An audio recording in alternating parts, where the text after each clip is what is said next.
Andrew McCART, IFL TV, proudly sponsored by Arias. I'm here with Lewis. Arias, Lewis, last time I saw you was Belfast against Luke Keeler, but you're back at it again. You've got another fight, nearly 2 years on, against Jarrett Hurd, a former world champion.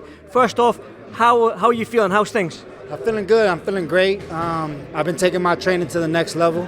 I've been doing the necessary things and the necessary changes to elevate my game, and there's a reason that I got on this platform, and not anyone gets a chance to fight on this high level, so I obviously proved what I needed to prove to the right people, and I got one more thing to do, and that's go June 6th when the lights get bright and go show that I belong, and I know I belong. A lot of people know that I belong, and it's time to show it. You've had two losses on your record against two tough opponents. The latest one was Luke Keeler, who's fought for a world title himself. But is this third time lucky for you against somebody like Jarrett Hurd? And if you do beat Jarrett Hurd, are you ready for that world title shot? Yeah, I mean, if you can see, my record has been nothing but tough opponents. My last 6 fights has been for title fights. Every one of my last fights have been a meaningful fight. I beat Keeler, I fight for a world title. I get that decision versus Rosado, I fight for the world title. I get that decision versus Jacobs, I would have got for the world title. I'm literally right there, and all I need is one more step to get to that world title. And fighting a former undefeated and unified champion in Jarrett Hurd, it goes to prove that I'm just one step away. I'm one big fight away from getting that title shot. So I'm going to go in there 100% prepared. I've done the necessary adjustments. I brought in the necessary people on my team to make sure that I'm getting better and better. And now it's time to prove that I belong. Like I said, one more fight, and I'm in the title. I'm in the title hunt. You said one more fight to prove that I belong. I'm guessing that we're going to see the best Luis Arias in that ring on June 6th against Hurd. Jarrett Hurd. I've bloody forgot his name now. Against Hurd, we're going to see the best Luis Arias in there. I mean, there's no stone left unturned in this training camp. You're going to go in there and you're going to put it all on the line. Yeah, I'm going to let it all go out. I mean, like I said, Hurd is a tough fighter, but he's beatable. All these fights, I could have won. It wasn't that I didn't belong. I just needed a little bit more to win the fights. And I've done that little bit to make sure that I'm ready for this fight. Like I said, all I could do is go in there and do what I do. I'm 100% prepared. I've been in shape. I've been ready. I've been had the weight down. And I can't wait to go prove it June 6th.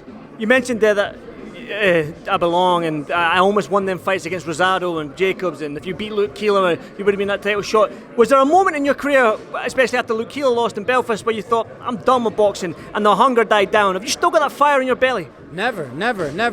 I mean, I took those fights because they were winnable fights. It's obviously something that I've been doing outside of the ring that's caused me, not to get the decisions that I want. And I felt like in the Luke Keeler, it was just that. The training wasn't done properly. It was a lot of just traveling. It was a lot of little bullshit. I didn't get to Belfast on weight. I got to Belfast overweight. I had to do a lot of extra shit that messed up my performance. Like, I didn't got in there with big guys. And Keeler put me down in the first round, barely tapped me. That's just to show I was just struggling to make that weight. I squeezed that weight down. I made the weight improperly, and I paid for it. And he did what he had to do to win the fight. But I knew if I would have been in better shape, and everyone knows if I would have been in better shape, I would have won that fight. So I did the proper things. Like, you learn a lot more through your losses. Then that's just what it is. I've learned more through my losses than I have through my wins.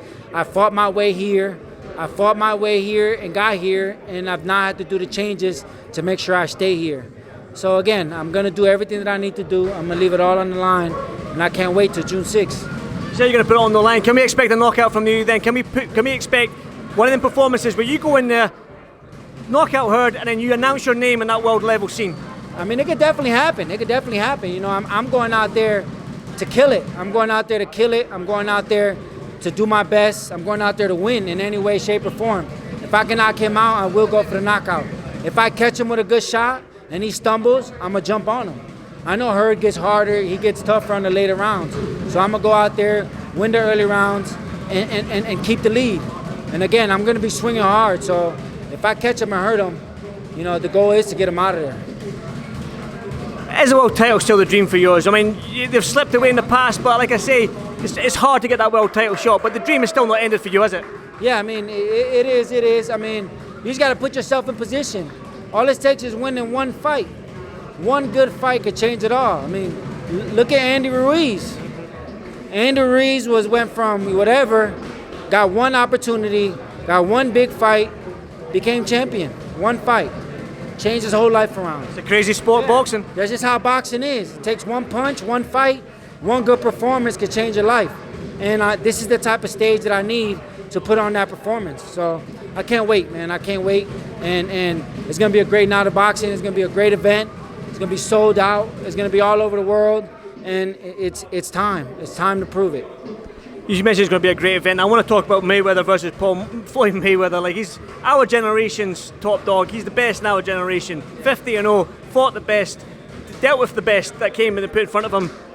Then Logan Paul, a YouTuber. I mean, the hardcore boxing fans do not like this. They hate this sort of spectacle of side of boxing, because you've got young kids here who are doing the workout. They have to work 50 times, 100 times as hard to get where Logan Paul is in this sort of fight. So there's that side of boxing, but it brings more eyes to the sport. So it's kind of like the scales. So what's your opinion on this whole YouTube and Mayweather fight? I mean, I think it's a great event. You know, I mean, I don't know. Have you guys seen? Is there Celebrity Deathmatch? Have you heard of Celebrity Deathmatch? Yes, we've heard of that. Yeah, we've heard of that. Yeah. So this is the closest thing to Celebrity Deathmatch that we're ever gonna get to. I mean, it just happens to be a real fighter in this situation with a YouTuber. You know what I mean? If this would have been a title fight, if all these YouTubers would be fighting for titles, then I'd understand everyone being pissed, because how's a YouTuber gonna be fighting for a title? But this is a non-title fight. 6-8 round exhibition against a guy who has millions and millions and millions of followers. They're bringing tons of eyes to the sport. Like Jake Paul, you know, I don't know if it's true, but he got over 1 million pay-per-view buys when he just fought a UFC guy. There's unified world, undefeated world champions right now in boxing that can't make 1 million. They can't crack 500,000 pay-per-view buys. So you can't really get mad, you know, that they're bringing the eyes to the sport. You know what I mean? I mean, like I said, this is the closest celebrity death match we ever gonna get. And if there's 2 celebrity guys out there that are willing to train, put the gloves on, and go in there and fight each other and beat each other up, you know, for entertainment, I'm all for it, man. But the moment y'all put titles on the line, then that's bullshit, you know. But right now, they just fighting. Let them fight. It's the best way to squash beef, anyways. You what? So there's hope for me. There's hope for me yet, right? Yeah, I mean, you should challenge the other TV guy. Ellie Seckbach. Yeah, you and Ellie Seckbach can do a big celebrity reporting fight. There you go. You know how many people would go watch that fight? You know, I'll break 1 million. Yeah, I'd watch it. You know what I mean? I'd smoke his ass too. Yeah. Watch out, my boy Ellie. Ellie knows. No, but you know, I'm just saying, if there was like a big ESPN reporter fighting, you know, another NBC reporter, big guy, Stephen A. Smith versus Skip Bayless, I'd watch that. And it might not be the best fight ever, but it'd be a good fight to watch. It's entertainment. At the end of the day, it's about entertaining the fans. This event is about entertainment. We got 2 real fights on the card. Badu Jack and Pascal is a real fight. Me and Hurd is a real fight. The exhibition fight is for entertainment. But again, there's millions and millions of guys that are going to be watching the fight. So I love it. I love it. I mean, I love it. I can't, and it's only getting bigger and better. And I want to see more celebrities strap up, put the shit on, and go in the ring and you know, see what you got. I like that. I want to get your opinion though, because I see when you're amped, you're fired up. So I want to get your opinion on Wilder winning his he got the arbitrary decision to fight the third fight with Tyson Fury. What's your opinion? You think he should take a step aside money and get the winner of Joshua Fury? Or do you think he should go straight for the trilogy fight? Imagine somebody saying, yo, I'm going to pay you millions of dollars to not go to work. I'd do it. That's what they're saying. They're going to be like, look, Wilder, we're going to pay you more. Just don't go to work till later. We'll give you more money later, but we're going to give you a chunk of money now. Don't go to work, and then we'll give you more money later. I mean, personally, that's an easy goal. We know how much money they're making, so the more money they're making, the more money they got to pay you to not fight. We're not saying you're not gonna fight. We just fight them later. Let them get their millions. He's in a powerful position. The more money they make, the more money they got to pay you to let the fight happen. So let them give you 30, 35 million to go sit back and just watch, and they got to fight you anyways. Let them go get all the belts, and you get the winner. You know what I mean? But I know it's more of a pride thing. I mean, I think Wilder should go in there and fight Ruiz, you know, fight Ruiz, get a big check, get another big check for not fighting, and then you're good, you know. So. Listen, I won't keep you much longer. I know you're busy today, but one final word for the UK fans back home, the UK boxing fans back home, and why they should watch you against Hurd. Yeah, they watch me because they know I come to fight. I mean, I'm good on this mic, and I like to talk it up, but I know how to fight, and I've made the necessary adjustments. I'm in the best shape of my life. I got great trainers behind me. I got a good team around me. I sparred Floyd Mayweather coming off 3 bad performances, and he signed me right away. So I'm obviously making the right decision. I'm in shape. I was in shape a while ago. So it's going to be a different Luis Arias, a more experienced Luis Arias, a better Luis Arias. And like I said, the UK fans love a fight. And they're great fans regardless. So this is going to be one to remember. And I can't wait to go in there and steal the show. Like I said, it's going to be the best version of me.